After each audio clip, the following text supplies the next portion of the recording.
Meron tayong repair na washing machine. Ito yung kanyang motor. Nung testing ko, isang ikot lang siya.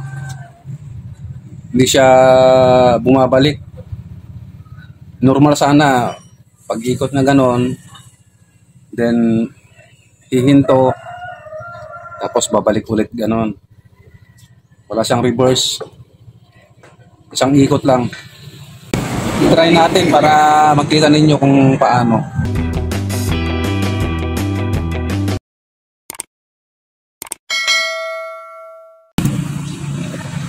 Ito yung gagamitin natin na saksakan niya.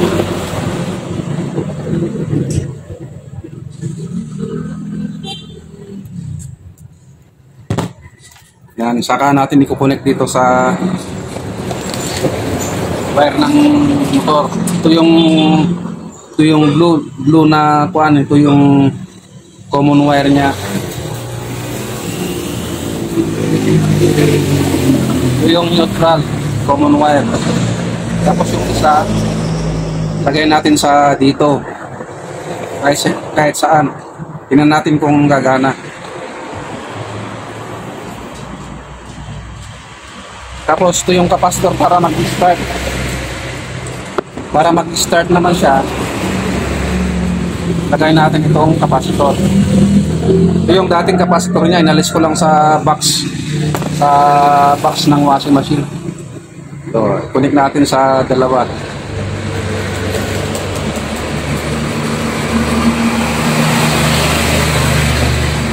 Saka ito.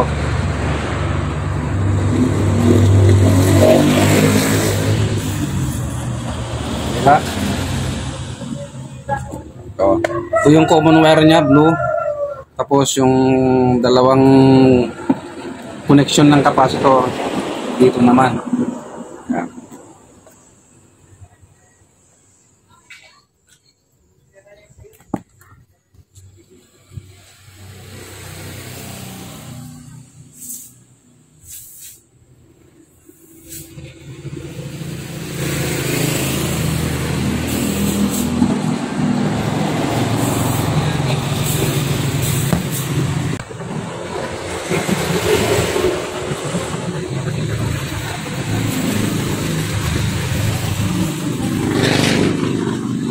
Natin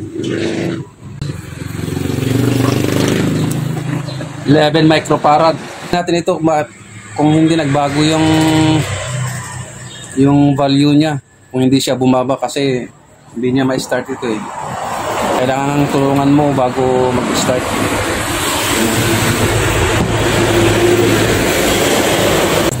I-tester natin tong digital tester ng capacitor.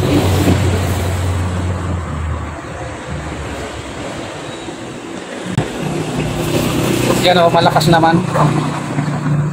10.8. Kunti lang ba, 11 microfarad na siya. Yan, 10.8. Tapos ang value nito 11. So halos parehas lang. So, alamin na, testingin ko itong motor kung okay ba yung linya niya. Zero. Kaya buksan natin ito, bubuksan ko para makita natin kung ano yung putol. May putol to eh. Sana pili pa yung motor niya. Maganda pa yung winding niya para itugtong ko lang, okay na. Problema, nakaribit ito, hindi, walang tornilyo. Nakafix ito eh, ribit.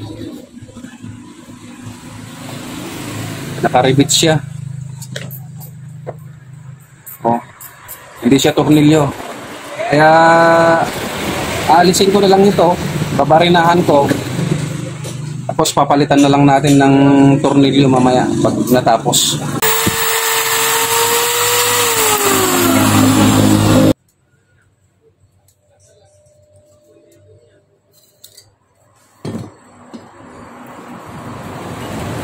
So, tingnan natin yung kaputol nito. Yung gray. Tingnan natin yung gray.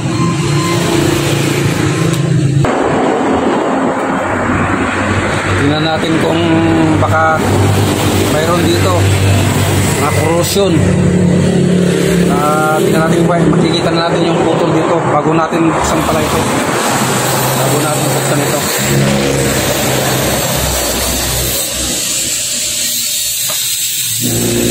Baka kahit dito lang ay makikita na natin.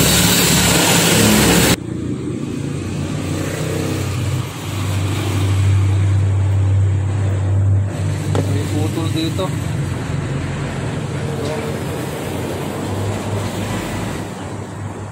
Meron siyang putol.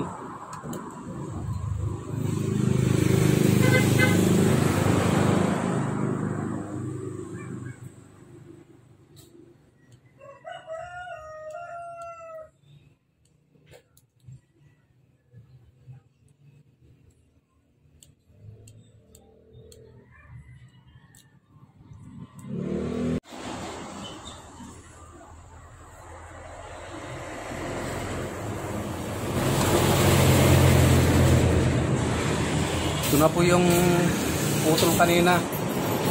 Nilagyan ko na ng insulator. Binugtong ko tapos nilagyan ko ng insulator. Tapos sasaulin na natin. Subukan natin kung pwede na siya. Yan.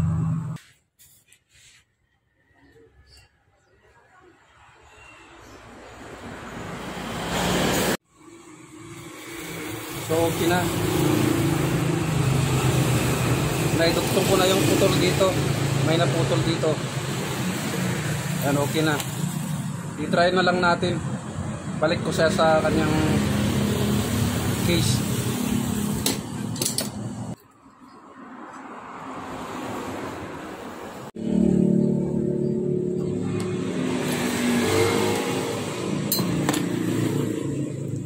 Testing na natin itong motor na binuksan natin, yung ni-repair natin. Yung dinugtong natin yung naputol dito. So ilagay natin ulit yung capacitor. Yan.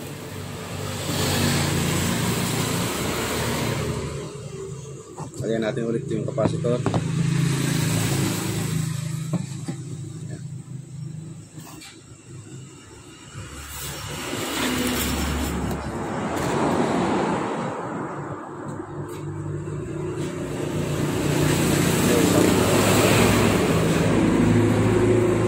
Capacitor dito sa may yellow at saka gray. Ito kanina yung putol, itong gray yung naputol, yung walang connection. I-test muna natin ito isa. Ito yung common wire niya, itong blue. Itong blue. So ilagyan ko siya ng saksakan para matesting na natin dito sa labas bago natin i-connect sa box ng washing machine. So nilagay ko itong saksakan niya. Ito yung common niya, itong blue common wire niya, tapos isa sa dito o yun. Testing natin mamaya din ito. Ito muna, itong yellow.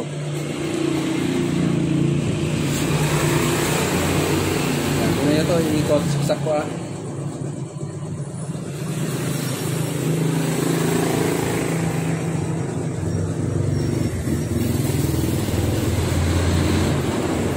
Yan, umikot siya. Pag ano is clockwise ito eh. Ito, counterclockwise.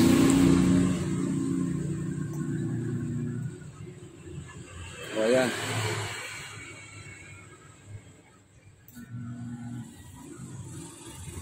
Tapos ilipat natin ito. I-testing naman natin itong isa.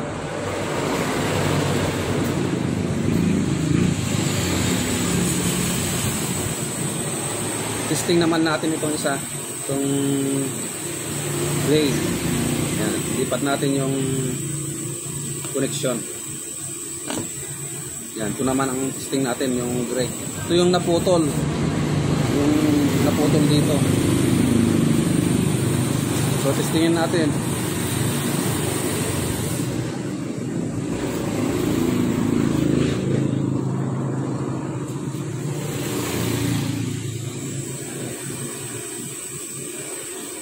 Yan, umikot na rin.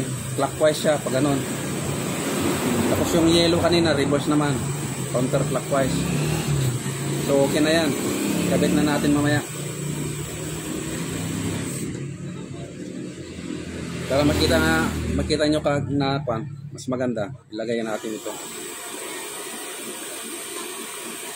Ito yung pulley niya para mailagay yung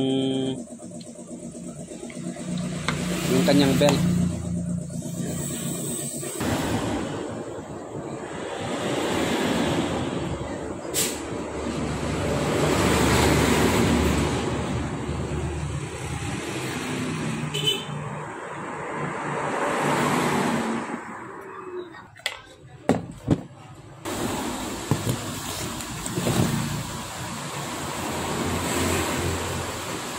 Yan, saksak ko siya.